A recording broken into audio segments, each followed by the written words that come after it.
In this video, we'll look at another way to double-check the ADALM2000, also known as M2K, network analyzer. We'll feed it with a low-frequency square wave, and then we'll look for ringing in the low-pass filter.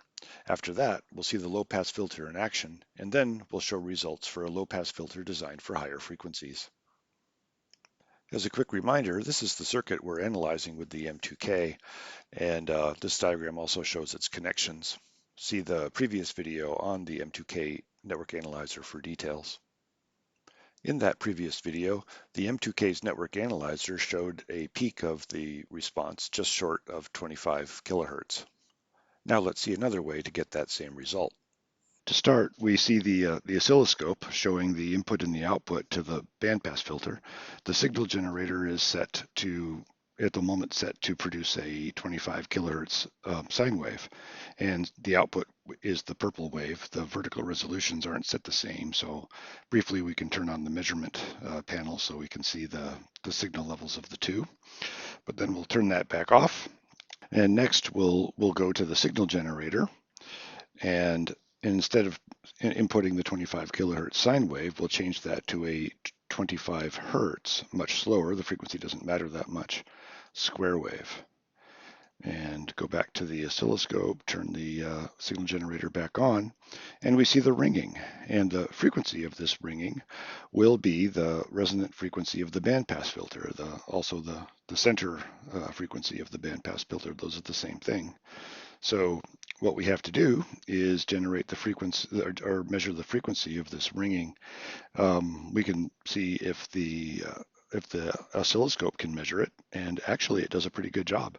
It's showing 24 point something, 0.6 kilohertz, which is the correct answer. One could also use the cursors, and so just grab a cursor and stick it on a peak, and grab another cursor and stick it onto the next peak, and that tells you a value of 25.18 kilohertz. And given the sort of subjectiveness of finding the peak with the cursors, that's not a bad result. It's very close to what the network analyzer gave. So this gives us further confidence that the M2K network analyzer is doing its job. And this is also an easy and quick way that often works to find the resonant frequency of a circuit like our bandpass filter. Let's have a little bit of fun with our bandpass filter. Let's go back to the signal generator, and instead of generating a 25 hertz square wave, let's generate a 25 kilohertz square wave. Kind of going back to where we were, only with a square wave instead of a sine wave. So what does the oscilloscope show now? Well, it shows our input being a square wave, as we expect, because that's what we just set. But look, the output looks like a sine wave. Why is that? Well, that's the bandpass filter doing its thing. The fundamental harmonic, the fundamental frequency of the square wave is 25 kilohertz, of course, and the bandpass filter is filtering out the other harmonics of the square wave. It doesn't do it perfectly. This is probably not a perfect sine wave, but our bandpass filter isn't perfect anyway. We should be able to see this a little bit more clearly by using the M2K spectrum analyzer, a tool that I haven't shown you yet. So let's try doing that. Let's stop the signal generator and the oscilloscope, go to the spectrum analyzer and turn it on. And it's set to have a span from 0 to 200 kilohertz. So now we'll just turn the signal generator back on, and we're actually seeing the spectrum of both the input and the output signal. And you can see the input signals a square wave, so you're seeing every other harmonic. So that's the fundamental at about 25 kilohertz and 75 kilohertz for the next one, and 125 for the next. And then you can see the output waveform is more sinusoidal. The center peak is at the right frequency, and then these other harmonics are greatly reduced. This is suggesting that our sine wave isn't perfect, but we don't expect it to be because our bandpass filter isn't perfect either. The M2K signal generator has an interesting feature. It can inject noise. Why don't we try that too? So let's go back to the signal generator, and let's go back to being a sine wave again, and quickly back to the oscilloscope. So we see two perfect looking sine waves, the input and the output, and go back to the signal generator, and let's inject a whole bunch of noise, like 2 volts of uniform noise. And so this is showing now that the signal generator is going to generate this very, very noisy sine wave.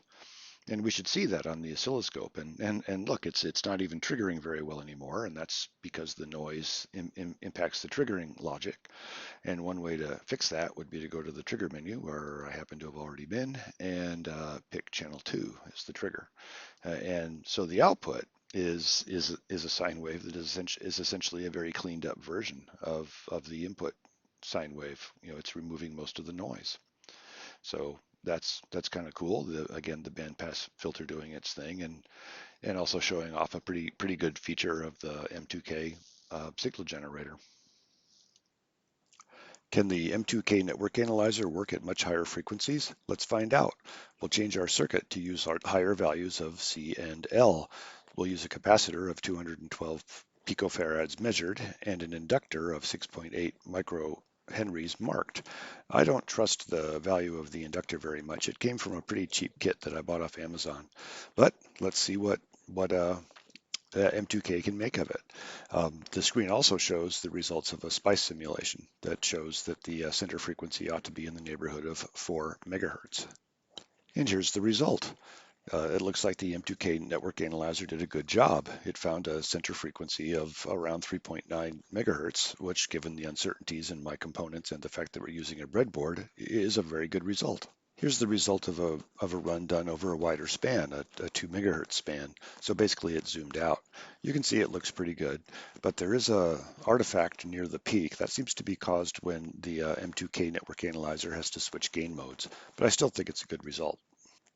And here's a result of a ringing test. It looks pretty good. It gets an answer consistent with the M2K's network analyzer. Look at the cursor value at the upper left, and you see a center frequency of about 3.9 megahertz. So the M2K network analyzer is looking like a very useful instrument for this kind of work, even on a breadboard. I think I'll end the video here. Thank you for watching. I hope you found it interesting.